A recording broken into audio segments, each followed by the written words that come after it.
Hi, so this is my comics haul. Reason I'm doing my comics haul review show, sorry. Reason I'm doing another review so short soon after my last one is normally I just do like once a month if that. It's because I've nothing else to record. I've basically slowed down everything that I was buying. As you saw in my whole video, I've got a Savage Soda Conan Reforged book. I've not read it yet, so I can't give a recommendation whether it's good or bad properly. I've only read one story from it because I had the first issue in magazine format. And I've not ordered any other books. And I'm reading quite some graphic novels to review, but I'm reading 5 at the same time. So that's a bit silly, especially since one of them's a DC Finest and one's a massive thick compendium. So that could be weeks before they're done. So yeah, this is it, my little haul. It is a very little haul as well. I've not strayed from what was in my pull box, and I was shorted an issue which was of the Earth, the Charlie Adlard and Chris Conlon comic number 3, and so I'll have to order that. So yeah, it's going to be very quick, very brief, and this could be my last video for the next 2 weeks, because next week I'm not at my comic shop, because what it is, I've got Manchester MegaCon coming up soon, and I've got my birthday coming up in between then as well.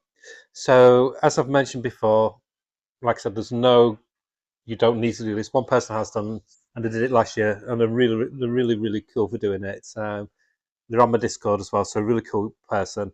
So thank you very much. That was the Superman Compendium for this year, the funeral for Superman. But yeah, what was I saying? Yeah. So yeah, it's my birthday on the 31st of July. There is a wish list on I've got an Amazon wish list. Link is on the posts on here and also on Threads. If you want to buy them, you can do it. You get a shout out, and I will do a video of the book, whatever book you choose. But where was I going with that tangent? Oh yeah, so because of that, there could be a birthday haul because some people might get me some graphic novels. I know one of my friends, she's asked me for just to list stuff that I want. So just put anything down, and I'll just cherry pick. So there was a few graphic novels within there. And like I said, I'm doing MegaCon, so it's all coming up. So it'll be like a 2 week gap of not much. And then there'll be quite a number of stuff. So there's the MegaCon. So I'm hoping to get quite a few back issues with that, because that's really the only place I can get good back issues when there's a MegaCon, which is like once a year. Um, and I'll have been paid then as well. And like I said, I got my birthday, and we're going out to York, I think, me and my daughter. So I must get some stuff. There's about 1 or 2 comic shops in York, so I'll get some stuff from there. And I'll be picking up 2 weeks worth of comics haul as well, so there'll be that. So there's loads of stuff coming up in 2 weeks' time. At the moment, there's going to be a gap. God, that was really long and farty and waffly, dear me. Anyway, let's get onto this. So we'll start with, there's only 1, 2, 3, 4, 5, 6, 7 comics and a magazine, what I'm going to mention at the end. I thought I had more than this. No, I haven't. Okay. Yeah, really small week. So first up, Invincible Battle Beast number 11. Now the usual team of Robert Kirkman and Ryan Ottley. So this is the big SmackDown fight that started last issue between Battle Beast and, oh, what's his name?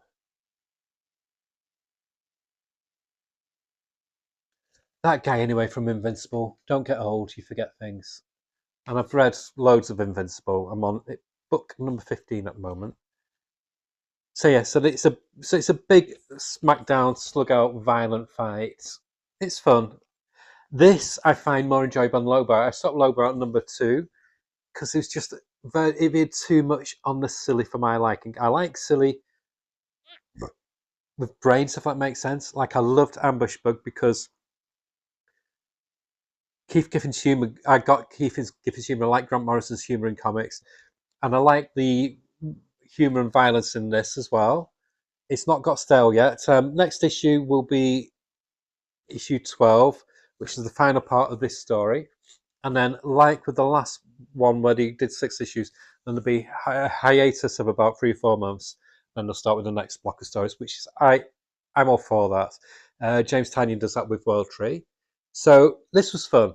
Is it my favourite comic of the week? No, and I'll show you what my favourite one is for the last one. I'll leave that till last. But it's fun. It's a solid 8 out of 10. It doesn't disappoint. It's just violent, mindless sci-fi action. Really good. Another one that never disappoints. Though I found this one a bit sluggish. Was issued. This is G.I. Joe issue 24. It's been very confusing with these issues, with this storyline, with this holographic ghost storyline, because all the covers look the same. So I was always like double checking, have I already got this? The art by Andrea Milena, I really like. There's a nice energy to their artwork. I like the new character of, is it Risk? Is he called Risk? Oh, I've forgotten. I'm crap with names today, so I'm not even going to bother trying to remember. The writing by Joshua Williamson, it's got a good pace to it. As I've said numerous times now, G.I. Joe means nothing to me. I've no emotional attachment. I never read the comic. I never read the Marvel comics. I never collected the figures or watched the cartoon or anything like that. But I'm having a ball with this. I did try the Larry Hama one when he started to do it for Image, and it bored me rigid. I just found it awful. But I'm sure if you've got the history of G.I. Joe, you'll love it. So I think this will appeal more to people who are like coming in fresh, which is what I'm doing. It's a big, stupid spy-fi war action cartoon of a comic, and it's a solid 8. Now we're moving on to DC. Oh, with the advertisement for the Lancers TV series. I'm in no rush to watch it. I'm not the biggest fan of watching superhero films or TV, to be honest. I like my superheroes in comics, but this is Absolute Green Arrow #3. Good news with this, as I mentioned in the whole video, it's now been extended to 12 issues. So it's by Ponsac Picochet, Raphael Albuquerque on art. As with the previous 2 issues, the main character isn't Green Arrow. It's more like Dinah Lance, Black Canary, who's a freelance like bodyguard for people who can afford her, hunting down Green Arrow, who's suddenly appeared, who's killing all these billionaires, etc. Yeah, it can be on the nose at times, um, but I'm enjoying the story. Ponsac Picochet is a very good writer. The artwork is gorgeous. Colours by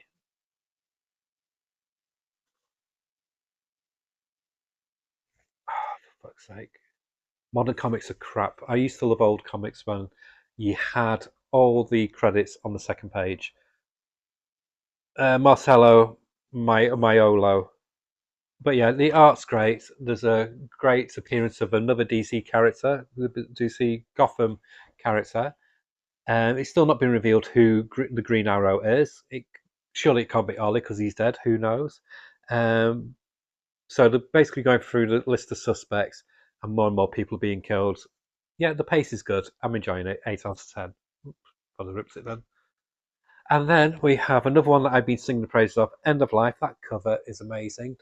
The art by Steve Pugh is some of the best art in comics, full stop.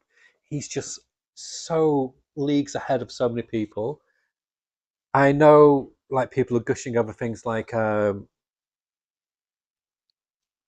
artists on Rook, Exodus, and Brian Hitch on Red Shirts, etc., Red Coats, and numerous other artists. But for me, I've always had a soft spot for Steve Pugh, and he's easily one of my favourite artists currently in comics. And this story has just found its feet so much in the past few issues. It's a great balls to wall action thriller slash ribald comedy. He's an asshole. He's a complete dick, but it's a very slight, very slight kind of redemption arc. He's actually warming to the people in the town, and he's realizing that he does need people. He can't just solve things by himself. And just when you think there's going to be some kind of development with his childhood sweetheart, well, she was sweet on him, but he was just too dumb to realize it. His career gets in the way. And the after effects of his career, where all these assassins and a lot of other people who is his house against are coming out to get him, and that's what happens. It's the next chapter in this storyline. I think it's pop culture philosopher saying, I thought it was a miniseries. It's not. It's an ongoing, and I don't know why people are hating on it. To be honest, because I think it's really found its feet now.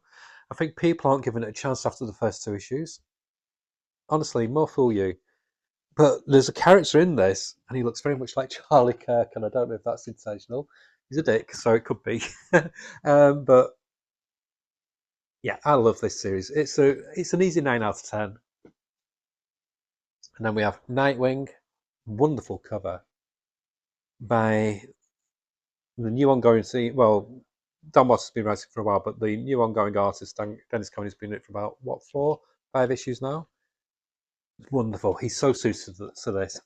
He's definitely given it the flavour what he gave the Question back in the day. And this story is a bit sluggish for the first 2 issues, but now it's really found its feet, and it's gone quite dark. It's embracing like the horror thriller genre of something like Seven. And this character in here, he's really sinister, but there's people worse than him. The people in authority are worse than him. And honestly, this guy is despicable. I won't tell you why. But this issue cemented it for me. This is a good run now. They've really found their feet together as a team. And yeah, I'm enjoying the mystery of what this bridge is. And it explains a lot of what this bridge is now. And it makes perfect sense. It's kind of got the weirdness of a Grant Morrison idea, but with logical reasoning behind it, which, yeah, I've not come across that before in a comic. And kudos to Dan Watts for thinking outside the box, but then bringing it inside the box. So you're thinking, oh, yeah, okay, yeah, that's a reasonable explanation. But yeah, very, very satisfactory. A solid 9 out of 10. And then we have Batwoman, issue number 5, the comic I slated and slagged off on the first issue and stopped for months. I'm on board now. I am so on board. The art by Danny is great. The writing by Greg Rucka is reviewed. For those, I know one of them. For those who thought he'd lost his mojo and were doubting him, he's revealed what the mystery was, and it's fun. It's satisfactory. I really enjoyed this issue. The dynamic between Kate, the Question, and her sister, just great. Yeah, wonderful, wonderful series. 8.5 out of 10. And the pick of the week for the comics, there's 2 picks of the week, but this is the only comic. So pick of the week for the comics is Deathstroke Terminator number 5 by the regular team. I'm going to try and say his name right this time. Tony Fleeks, who I love anyway, and then artist is Carmine Di Giandomenico. He's the one who did the Knights, that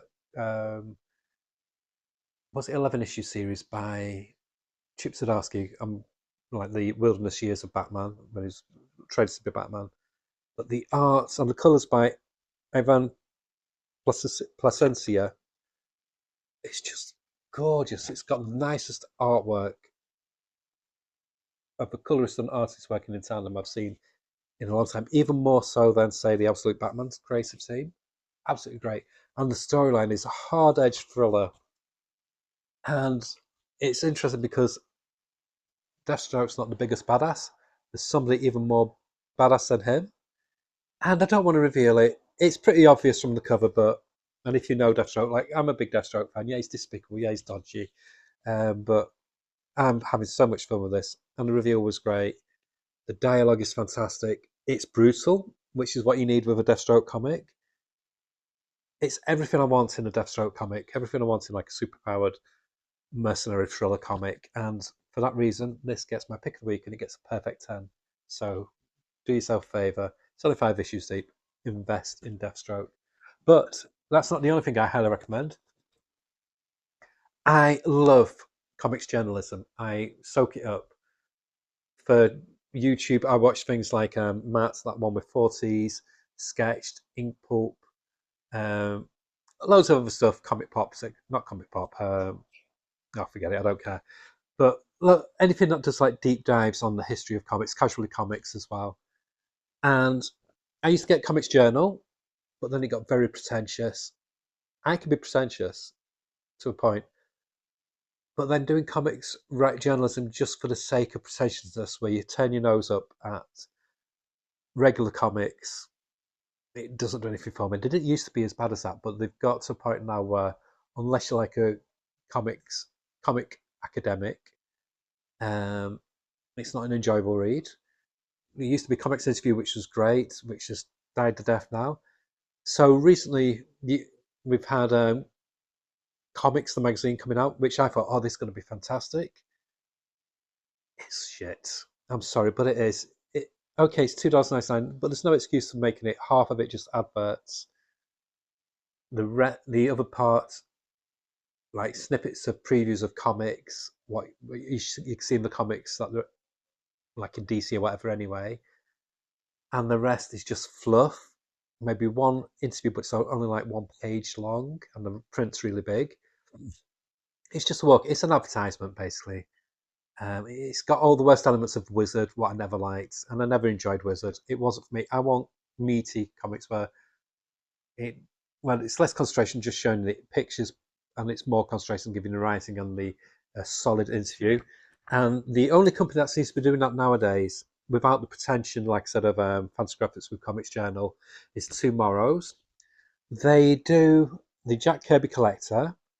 They also do Comic Book Creator magazine, and I really do want to get Comic Book Creator. I did ask my shop to get it, but I've been having trouble getting these magazines in since Diamond went fucking weird a few months, not but what was it, 6 months ago now, 7 months ago.